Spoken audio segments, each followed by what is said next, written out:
Do you want me to go? Off you go. Okay. Thanks for your time.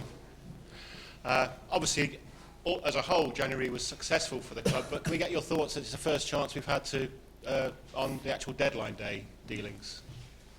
Well, obviously we felt that we did some good business. We did most of it early in the window, which I think is the best way if you can.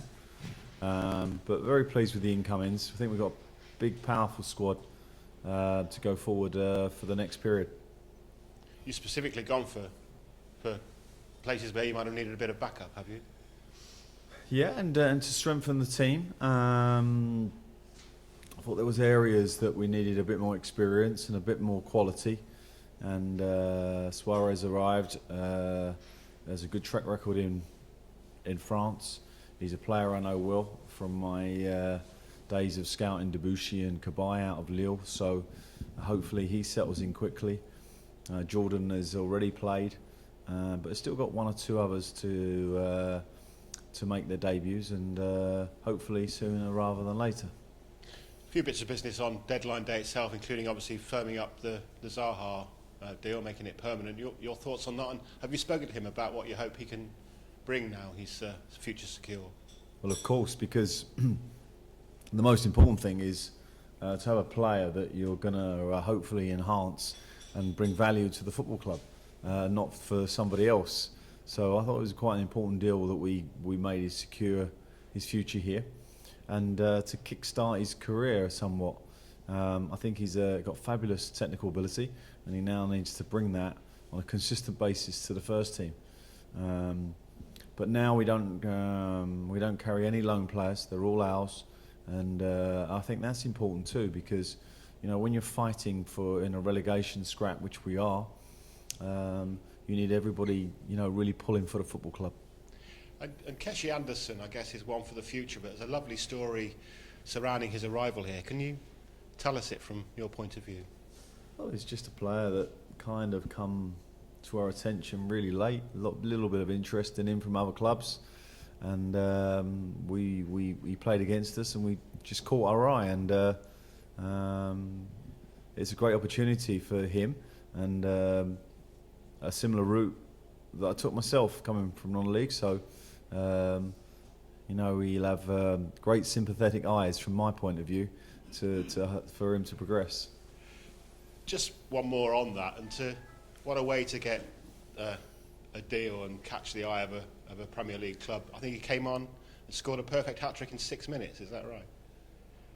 Yeah, I don't know what perfect hat-trick is, but left, right, head. Yeah, 6 minutes isn't bad, is it? No, he's just got a chance. I think that's what it is. It's an opportunity for him. He trained with us today, and put him in the squad for tomorrow. I think it'll be a good experience for him to come and see what goes on. So he's come. His headlights are still full on.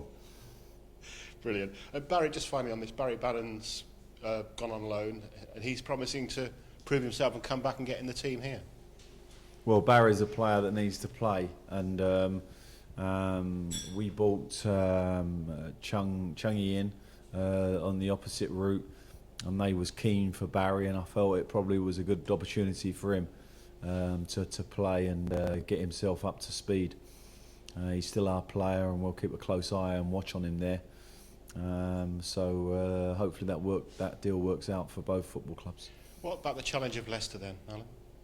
Well, they're a tough team. I think they've done some business in January, and I think all the teams down the bottom now really beginning to see the finish line is not that far away. So points are very important. It's a game where we could put great distance between us and them, and on the same token for them, it brings them really, really tight to us if they win. So a crucial game in respect of that. And taking that point further, you're 4 points above the relegation zone. People talk as if Crystal Palace are now given to stay up. Is that the feeling around the squad and yourself? No, it isn't, and I won't let that feeling ever manifest itself. I think the team is got good experience, got good ability. We potentially could finish mid-table if everything fell into place.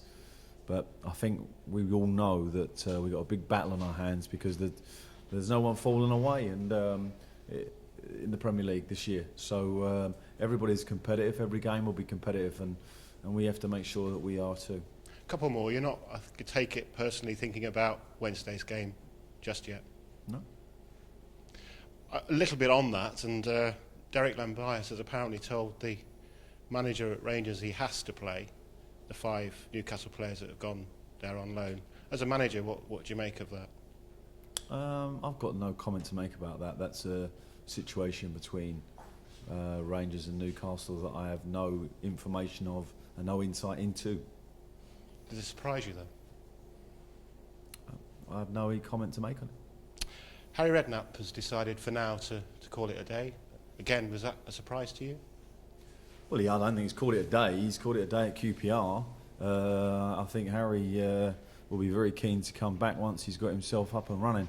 He's a fantastic football manager, tremendous career, and I think football will miss him until he returns. And I wish him a very, very speedy recovery. Thank you, mate. Cheers. Hi, Alan. Hello. Just the one from me, really. I just wanted to pick up on the point that you said about loan players and the fact that you feel that now you don't have loans, that everybody will pull together for a tighter ship. Do you really think that's a key part of surviving in the Premier League? Well, I wouldn't say it's a key part because I think I'm not trying to suggest that loan players are not as focused as your own, but I think it's I think as a manager you do look to your own players with a different kind of eye than loan players, because it's important that you develop them and strengthen them. We have a loan player in Sonogo here from Arsenal, and we're very lucky to have him, and he's fighting for the cause for us in no uncertain terms. So it doesn't mean it at that point. But I think if we had an opportunity where Sonogo was our player, it would be even better. That situation isn't around, but there was a chance with Zaha, and I think it makes life easier for him and for me if he's our player, and I took that opportunity, and I think it's good for him, and it's certainly good for Crystal Palace because I think our fans really like him. Before the Everton game, you said almost with tongue-in-cheek that you were a bit tired of going behind and having to come back, even though you was proving to be very good at it. And then 2 minutes into Everton, you went behind. Have you managed to put your finger on maybe why the team isn't starting as quick as you'd like at the moment? Well, I think it was very disappointing the start at Everton and our last home game. That is something we need to address. I can't say that it's something that's really bothering me right at this moment. Our focus very much is just preparing ourselves for what is a tough away game, and our form away from home since I've been here has been very good. You mentioned signing Keshi. You're coming up against possibly Luke Vardy, and you inherited Dwight Gale, all players that have come from non-league. Do you think that's an area of football where managers maybe neglect to go and look for players these days? No, I don't think any area of the game is neglected now. You have to cover all areas. It's a worldwide game, and players come from different routes. And I said to the boy this morning, forget about where you come from, forget about the fee. You're now a Crystal Palace footballer, and you'll be classed as the same as Jordan Much, who's just cost 4.5 million, no different. And that's how I was treated by Steve Coppell, and that's how I'll treat any player who comes into this football club, and give them the platform, hopefully, to be a success. You're likely to come up against Paul Konchesky as well, who you had at West Ham. And Danny Simpson, who I had at Newcastle. At West Ham, I remember you saying that you thought Konchesky should be playing more for England. He certainly rebuilt his career after a bit of a miserable time at Liverpool. Did you see it that way? I just think Paul had great talent, and then sometimes paths you take the door opens, sometimes it doesn't. And for Paul and England, it never really opened, and probably too late now. But he's been a great Premier League player, and continues to be so.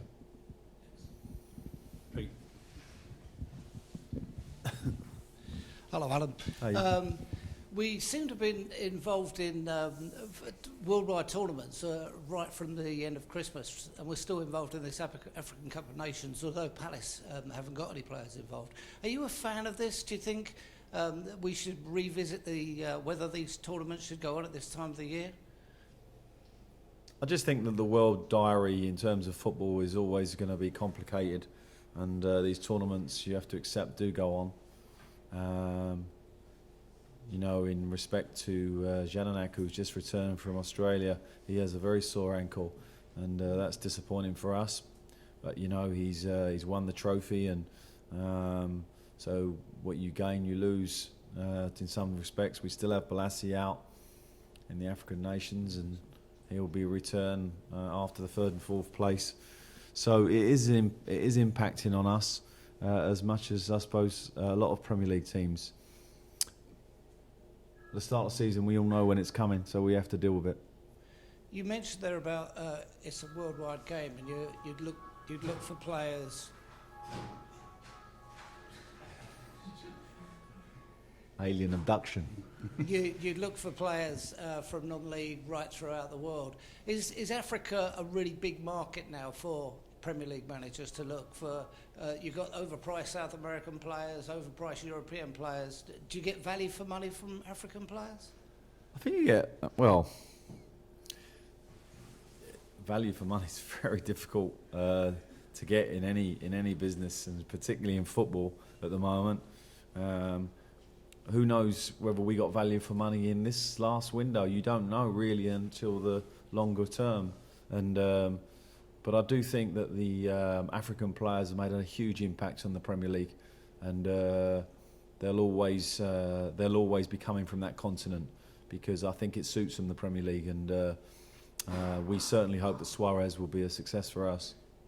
And the defeat against Everton, I know you definitely would not have wanted that, but was it a bit of a wake-up call for the team? You know, 4 wins on the trot, suddenly there's a defeat under your belt. Did they, you know, Monday morning, was that hard for you to get the confidence up again, or?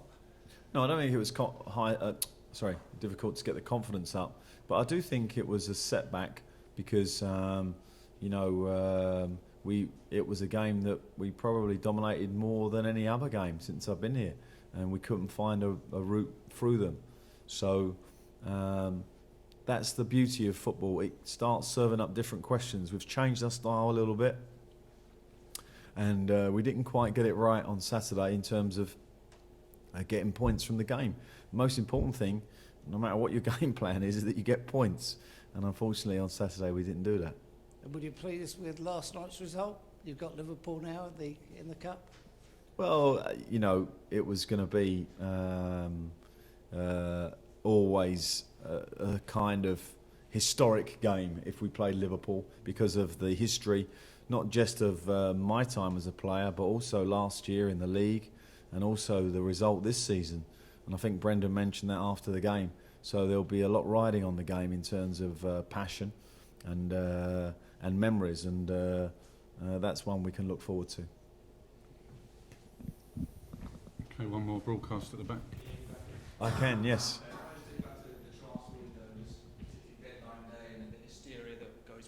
Is that system working for you at the moment, or do you think there's a better system that we should maybe go with? I think the transfer windows in a way kind of help people in the game that perhaps we don't need to help, football agents in particular. I think it lands them into great positions with their players, and it leaves us financially struck at times, makes it very, very difficult. And maybe there is a better system out there. But I still think it's better to have a kind of a window for teams that have lost players through injury. It's a long time, a football season, and there needs to be a period in there, and I don't know if it could be better, but it does give a chance for teams to turn their season around with a signing or 2 or 3. And in the past, it's been very helpful for me as a manager, and other managers too. I think there was a FIFA stat saying that agents got more money out of English transfers than almost double the amount they did in Spain and Italy. Do you know why that might be? Or? Probably because the fees for the players are higher in the Premier League, and it goes hand in hand. And just finding out team news, I mean, is Jednak back at all, or what's the No, situation? he won't travel to Leicester, and we'll have to wait and see what other players do or don't go. I'm not going to sort of suggest anyone else. Is Thomas, has he still got a knock, has he? I just said I'm not going to say anyone. Okay. Okay, thanks very Thank much. you. If the cameras could switch off and the rep and press come forward, please. No worries. Cheers.